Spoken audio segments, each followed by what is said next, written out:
Hello, Ate B. Tawagin niyo po akong Philip. At ang kwentong ibabahagi ko ay kwento ng tatay ng kaibigan ko. Naginuman po kasi kami nung nakaraan at katatakutan po ang aming napagkwentuhan. Nagpaalam naman po ako sa kanya na i-share ito sa inyo. Bali, sa probinsya po ito nangyari, sa lugar ng Masbate. POV na lang po ng tatay ng kaibigan ko para hindi nakakalito. Karpintero po ang kinabubuhay ko noon. Isang mahabang araw na pagtatrabaho. Sobra ang pagod at gutom ko noon. Wala man lang kasing libreng pagkain noon. Nakalimutan ko na po, pero karaniwan, libre ang pagkain namin. Isang gabi, pauwi na ako galing sa trabaho. Gutom na gutom po ako noon. Kaso sarado na yung mga kinakainan ko. Medyo gabi na rin po kasi noon. Alam niyo naman, sa probinsya, maaga natutulog ang mga tao. Naglakad lang din po ako pauwi. Sayang din kasi ang pamasahe. Kaya ko naman maglakad. Mabilis ang lakad ko nung araw na yun. Dahil nga sa kagustuhan ko na makapagpahinga at makakain. Sa di kalayuan, may nakita akong bukas pa na nagtitinda ng ulam. Ngayon ko lang nakita sa dulo. Kahit nagtataka natuwa naman ako. Kasi nga, pipirma na ang bulati ko. At ang pagtataka ko naman bakit hindi siya dun sa may poste ng ilaw pumwesto? Bali, ang setup po kasi ng paninda niya ay may isang lamesa para sa mga kaldero na may ulam at lamesa din para sa kakain na customer. Isang matandang babae ang naghahain sa akin ng paborito kong dinuguan. Habang kumakain ako, napansin ko ang matanda. Nakatitig siya sa akin habang nakangiti. Siyempre, hindi naman ako suplado. Ngumiti din ako sa kanya. At yung ngiti niya, Ate B, sobrang creepy. Pero dahil nga sa gutom, binaliwala ko na yon. Sa kalagitnaan ng pagkain ko, may nakagat akong matigas. Inilawan ko ito ng flashlight. Nakita ko ang isang daliri ng tao na may kuko.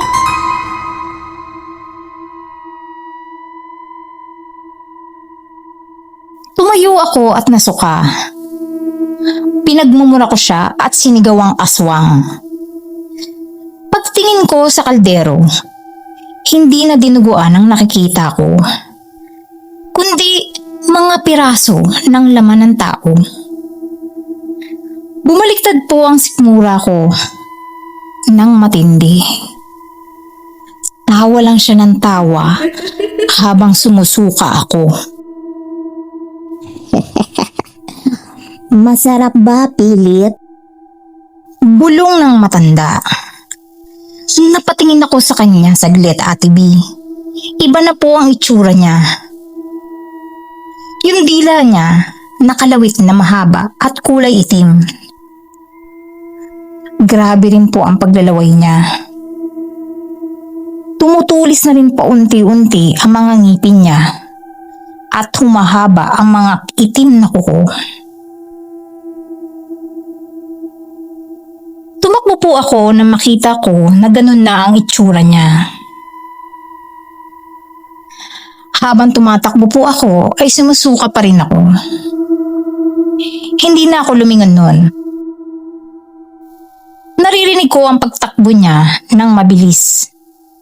At humuhuni siya na parang aso. Hinahabol niya ako. Hindi na po siya naglalakad. Gumagapang na parang asong malaki. Halos mapantayan niya na ang takbo ko.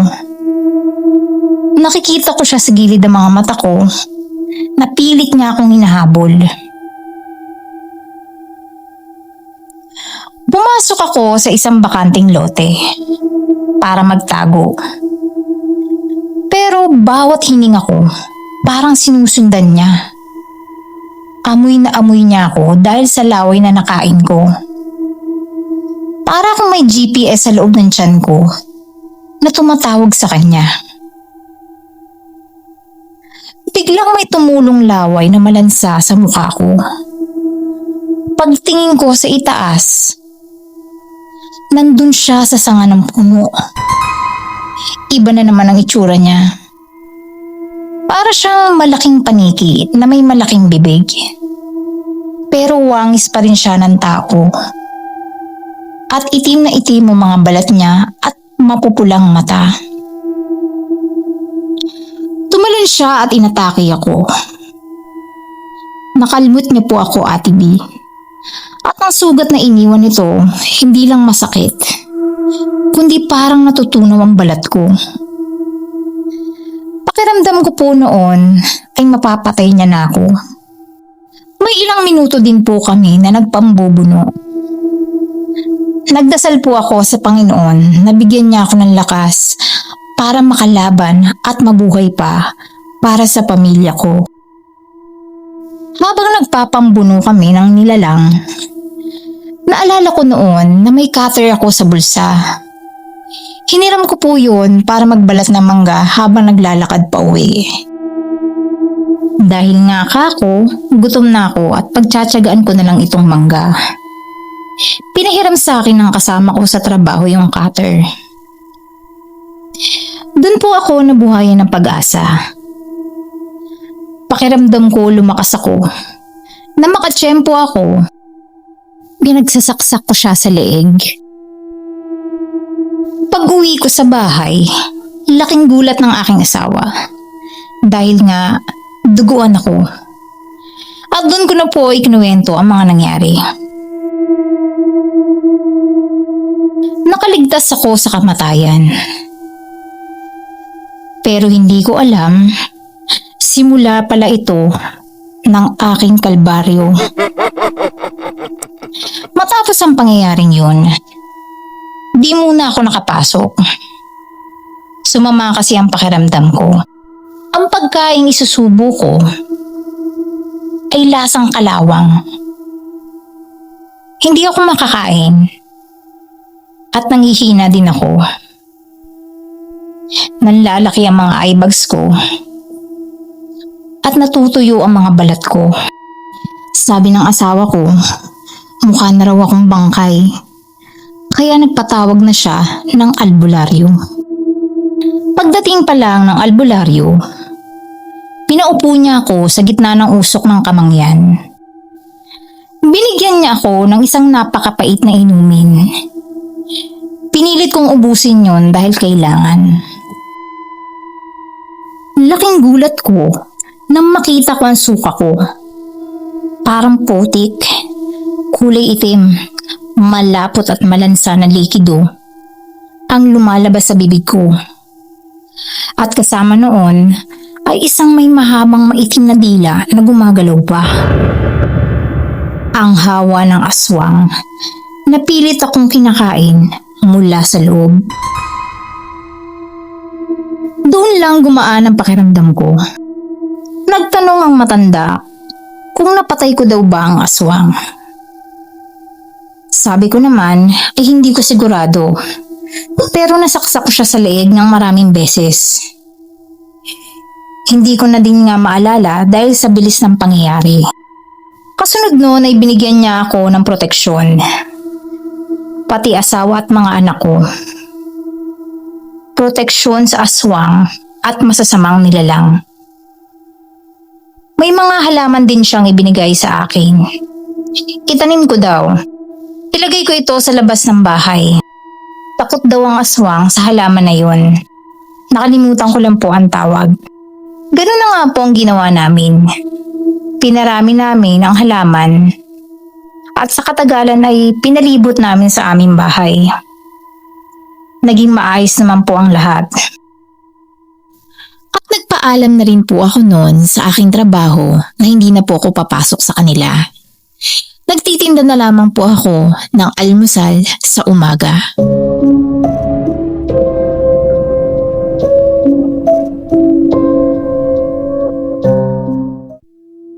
Magandang araw, Ate B. Share ko lang din po itong kwento ng boardmate ko noong nag-aaral pa kami sa Maynila, way back 2018. Itago niyo na lang po ako sa pangalang Mark. At ang boardmate ko naman po ay si Chris. Akala ko po noon, sa probinsya lang may aswang. Pero dito ko po napatunayan na kahit sa gitna ng siksikan at maliwanag na syudad, meron din palang mga aswang. Nagre-rent po kami noon ni Chris sa isang lumang boarding house malapit sa universidad na pinapasukan namin. Isang gabi, pauwi si Chris galing sa isang late night na part-time job. Habang naglalakad siya sa isang madilim na iskinita, may nakasalubong siyang isang matandang lalaki na parang nahihilo. At maya-maya pa ay bigla na lang itong natumba sa harapan niya. Dahil mabait naman po itong si Chris, tinulungan niya ang matanda na makaupo sa tabi. Inabutan niya ng mineral water at hinihimas-himas ang likod nito. Pero bago inumin ng matanda ang tubig, hinawakan nito ng mahigpit ang braso ni Chris. Yung tipong bumabaon talaga ang kuko sa balat.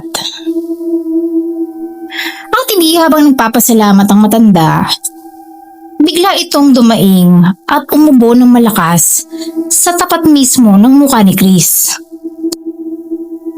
At doon po, may lumabas na parang maliliit at itim na buto o parang uod mula sa bibig ng matanda. Tumalsik ito sa nakabukas na bibig ni Chris dahil nga sa gulat. Bago pa man mandiri si Chris, biglang tumayo ang matanda at mabilis na naglakad. Paalis na parang walang nangyari.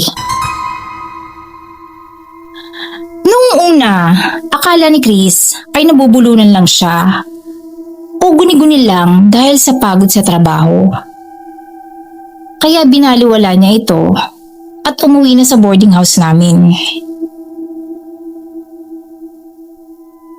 Kinaumagahan, Ate B, doon ko napansin na may kakaiba kay Chris. Ang hilig-hilig niyan sa sinangag at tuyo tuwing umaga. Pero nung araw na yun, parang nasusuka siya sa amoy na niluluto ko. Sabi niya, sumasakit daw ang ulo niya, parang ayaw niya sa liwanag. Kaya buong araw lang siyang nakatalakbong ng kumot sa kwarto. Noong sumunod na gabi, mas lumala po. Nagising ako ng madaling araw dahil may naririnig akong kakaibang tunog sa kusina na para bang may nagngangat-ngat at may umuungol na parang aso. Ganun po yung tunog. Dahan-dahan kong binuksan ang ilaw. Nanigas po ang buong katawan ko sa nakita ko. Nakaupo si Chris sa sahig. At kinakain niya ng hilaw ang manok na itinabi ko na ulam sana namin kinabukasan. Kulay pula ang mga mata niya at ang mga kuko niya parang humahaba at nagiging matulis. Nang makita niya ako, bigla siyang natauhan. Umiyak siya ng umiyak at nagmamakaawa sa akin. Sabi niya, hindi niya raw mapigilan ang sarili niya. Gutom na gutom daw siya. Pero sa karni lang ng hayop, nagkakalaman ang sikmura niya.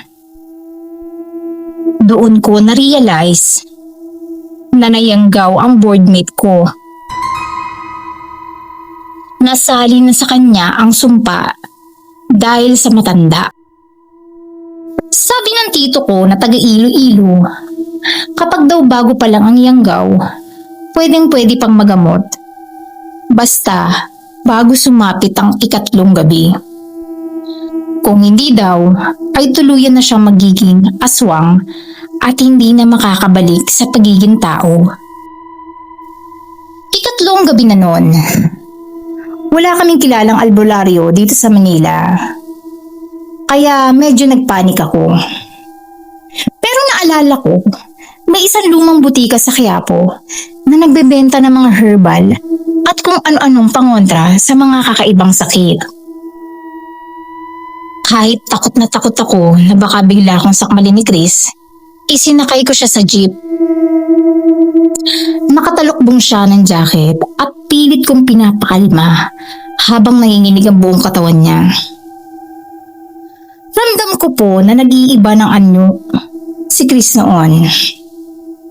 Ate B, ang mga tao sa jeep nagtitinginan na sa amin dahil nga sa kakaibang ungol ni Chris. Pagdating namin sa Quiapo, swerteng nakita namin ang isang matandang tindera na mga langis at krus. Pagkakita niya pa lang kay Chris, alam niya na agad ang nangyayari. Pinalo niya si Chris sa likod gamit ang isang piraso ng sanga ng partikular na puno. At pinainom niya ito ng isang napakapait na likido mula sa mainit na bote. Biglang sumuka si Chris ng isang maitim at mahabang likido. At kasamang lumabas doon ang itim na mga bagay na nakuha niya sa matanda. At kasabay nun, bumalik sa normal ang kulay ng mga mata niya at umikli ang mga kuko niya.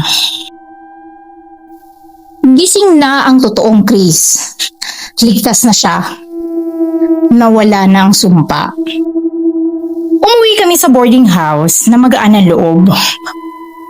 At umalis na din kami agad sa lugar na yon pagkatapos ng semester. Hanggang ngayon, magkaibigan pa rin kami ni Chris. At kapag naaalala namin ang mga nangyari, nagtatawanan na lang kami. Pero syempre, nag-iingat na rin. Yun lamang po, Ate B. Maraming salamat po.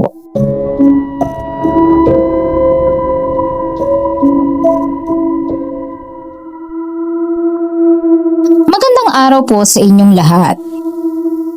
Share ko lang po itong kwento ng tatay ko at ng kanyang kumpare noong araw sa probinsya namin sa Visayas. Hindi niya na daw po maalala kung anong year yun, pero way back 90s po ito. Itago niya na lang sa pangalang Nilo ang tatay ko at ang kumpare niya naman na si Paring Roman. Sabi nila, ang tunay na magkumpare, mas matimbang pa sa magkapatid ang turingan. Handa kang tulungan sa lahat ng oras, kahit pa sa kahirapan. Pero paano kung ang tulong na ibinigay sa iyo ng kumpare mo ay may kalakip palang sekreto na habang buhay mong pagsisisihan? Magsasaka po ang tatay ko. Si Paring Nilo, isang taon po noon na sinalanta ng matinding peste ang aming pananim. Kaya baon na baon kami sa utang. Halos wala na kaming makain. Sa sobrang desperasyon ni tatay, lumapit siya sa pinakamayaman niyang kumpare sa kabilang baryo, si Paring Roman. Si Paring Roman po ay kilalang negosyante ng mga baka at baboy sa aming bayan. Ang kakaiba lang sa kanya, napaka-misteryoso niya. Bihira lang siyang lumabas ng bahay tuwing araw at ang kanyang malaking bakuran ay napapaligiran ng matataas na pader at mga barbed wire. Nang gabing lumapit si tatay sa kanya, hindi nag-atubili si Paring Roman. Inabutan niya si tatay ng isang sako ng bigas at 5,000 na cash. Malaking pera na po yun nung araw. Nangingiyak si tatay pero may pagtataka. Unang beses niya kasing lumapit, tapos grabe agad ang tulong na binigay sa kanya. Sabi ni paring Roman, Nilo, kumpare tayo. Sa'yo na yan. Sa tagal natin magkakilala, ngayon ka lang lumapit sa akin. Sobrang biyaya sa akin. Wala namang masama kung tumulong ako sa'yo. Pero may isang pakiusap lang ako sa'yo bilang kapalit. nagtaka noon si tatay. Tinanong niya ito na ano ba daw ang kanyang hinihinging kapalit. Ang sagot naman ni paring Roman, Araw-araw may bibigay ako isang sako ng mga tira-tirang karne at buto mula sa katayang ko. Ang gusto ko lang, itapon mo yun sa lumang balon sa dulo ng bundok kung saan tayo nangangawi dati. Tuwing eksakto alas 12 ng hating gabi. Huwag na huwag mong lalaktawan isang gabi, Nilo. At higit sa lahat, huwag mo itong sisilipin. dahil sa laki ng tulong at utang na loob, pumayag si tatay.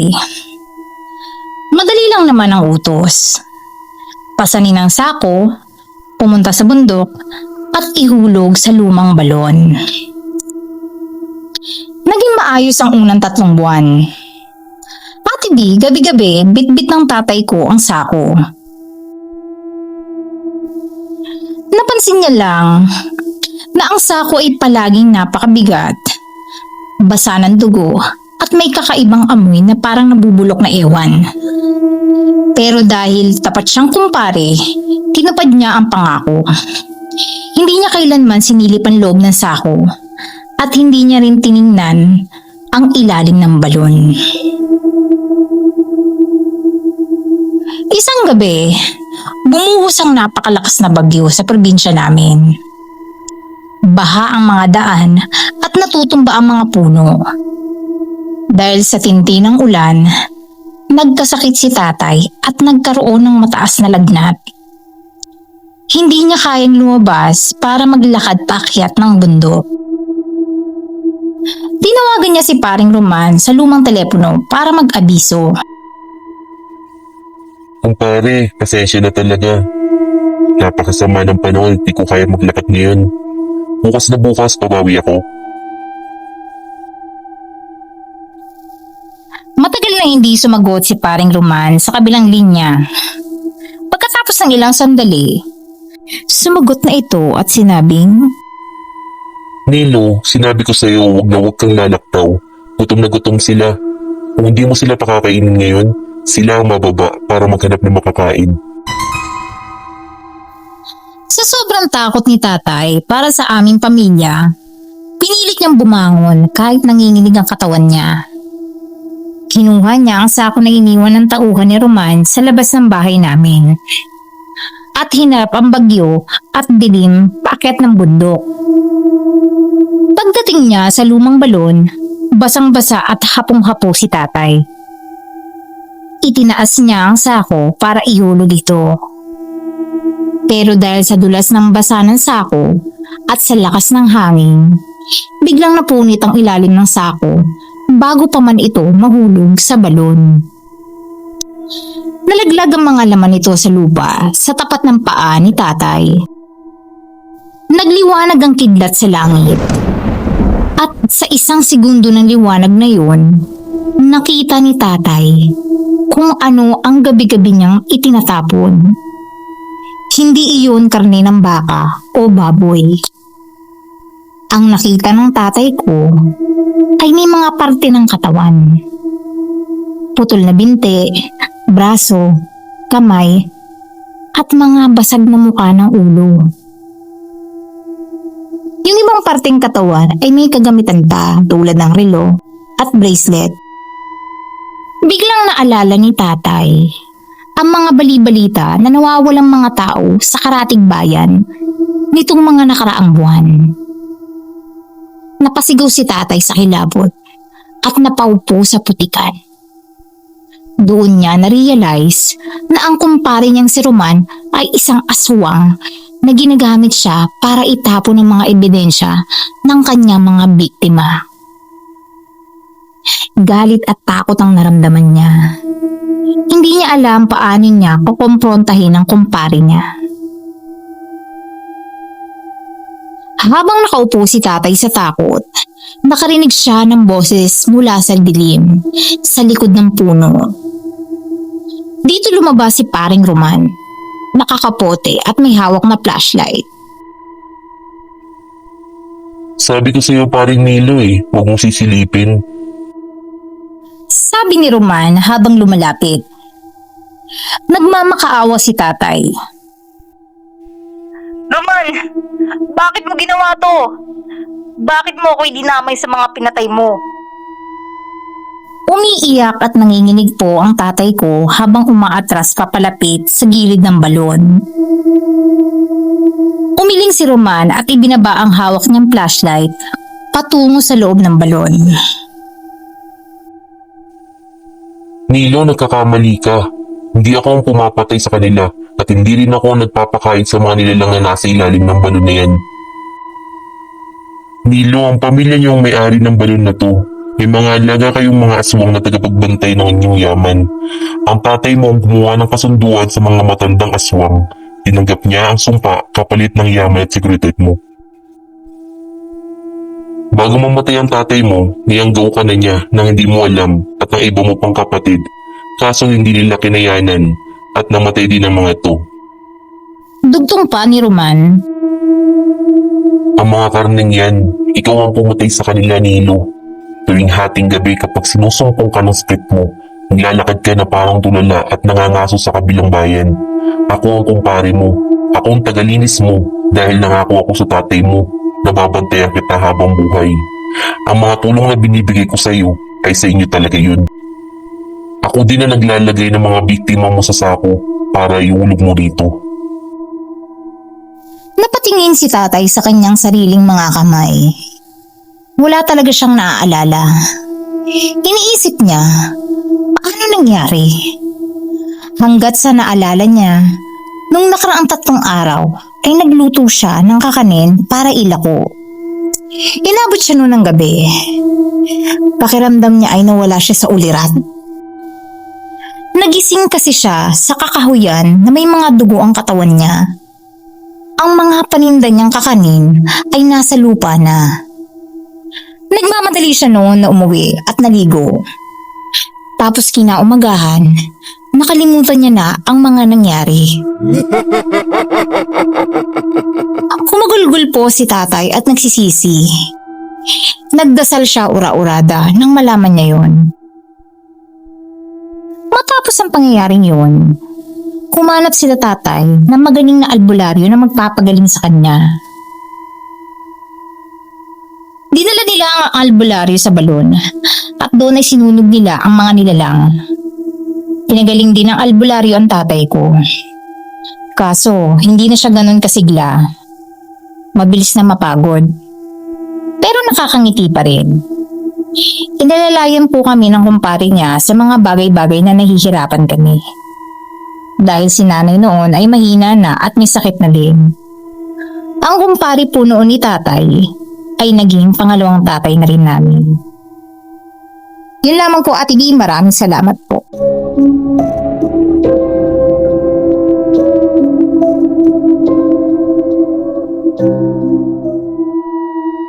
Hello everyone, ako po si Dindy. At ang kwentong ibabahagi ko ay tungkol sa isang bangungot ng hinding-hindi ko malilimutan. Bilang breadwinner, ang mindset ko ay bawal magkasakit at bawal umabsent. Dahil sa akin nakadepende ang pamilya ko. Pero ang nangyari sa akin nung nakaraang buwan, halos maging mitya ng pagkaubos ng buhay naming lahat. Nagsimula ang lahat ng Biyernes ng hapon. Katatapos lang ng shift ko sa factory, 5 a.m. hanggang 2 p.m. Pagod na pagod ako pero inaya ako ng mga katrabaho ko na mag-chill muna sa kanto bago umuwi ng bahay. Isang bakit lang daw pampatulog. May kasama silang isang matanda. Si Mang Gusting. Tahimik lang siya at seryoso. Hindi ko napansin nung lumingon ako para kumuha ng pulutan. Nilawayan niya pala ang baso ko bago iabot sa akin. Ininom ko yun ng dire-diretso. Naramdaman ko na parang may malapot na dumula sa lalamunan ko. Kinabukasan, Sabado, pumasok ako 5 AM ulit. Pero habang nasa production line, parang umiikot ang paligid ko. Mainit ang pakiramdam ko at nanginginig ako sa lamig. Pag uwi ko ng hapon, nasalubong ko ang bunso kong kapatid na si Harley. At ang sabi niya, Ate, ba't ang putla mo? Parang wala kang dugo at saka ang hagod mo. akala ko puyat lang at pagod. Kaya pumasok ako sa banyo para maligo. Doon ko nakita sa salamin ang mga ugat sa dibdib ko at sa leeg. Unti-unti nang nangingitim. Pagdating ng Lunes, hindi na talaga kaya ng katawan ko. Nag-sick leave ako sa factory. Sabi ko sa HR, malalang trangkaso lang. Pero ang totoo, hindi ko matiis ang liwanag ng araw. Nagkulong na lang ako sa kwarto. At kahit nangaling tapat, kailangan nakukudi ako. Dahil ang lamig-lamig ng pakiramdam ko. Tinawagan na ako ng HR at ng supervisor ko dahil kailangan daw ng med-cert. Kung hindi, ay baka ma-terminate ako.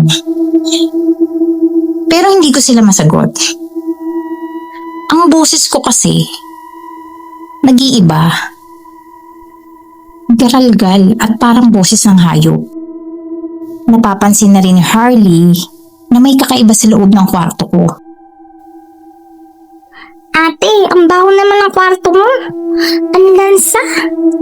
At saka bakit ba lagi ka nakakudi? Isinumbong ako ni Harley kila nanay. Habang balisa ang pamilya ko, tumawag ang katrabaho kong si Sarah. Sinabi niya ang nakita niya nung gabing inuman.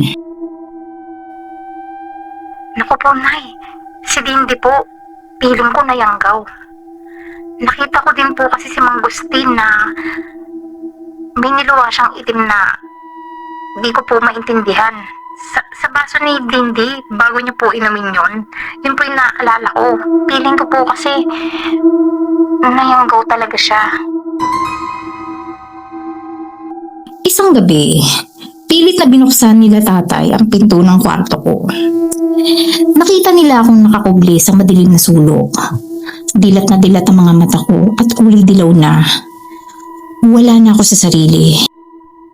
Abang gusto ko na silang sakmalin sa leeg. Agad silang tumawag ng matandang albularyo. Iginapos nila ako. At habang pilit nilang ipinapahid ng langis at asin sa buong katawan ko, doon nagsimula ang matinding paghihirap. Pakiramdam ko ay sinusunog ang loob ng tiyan ko habang nagdarasal ang albularyo. Hanggang sa makaramdam ako ng matinding pagsusuka. Hindi pagkain ang lumabas sa akin, kundi puro itim na likido. Parang langis ng makina na sobrang lansa. Nabubulok ang amoy. Suka ako ng suka hanggang sa parang wala na akong mailabas na kahit ano. Kinabukasan, nagising ako. Magaan na ang pakiramdam ko. Wala na ang mga itim na ugat at bumalik na ang kulay ng balat ko. Nakabalik ako sa trabaho. Naliwanagan ng HR. At higit sa lahat, ligtas ang pamilya ko. Ang balita namin, si Mang Gusting daw ay natagpo ang patay sa kabilang baryo noong mismong oras na isinuka ko ang sumpa. Ngayon, tuwing may nag-aaya sa akin ng inuman ay may sarili na akong baso at tubig. Muli, ako po si Dindy. Magandang gabi po.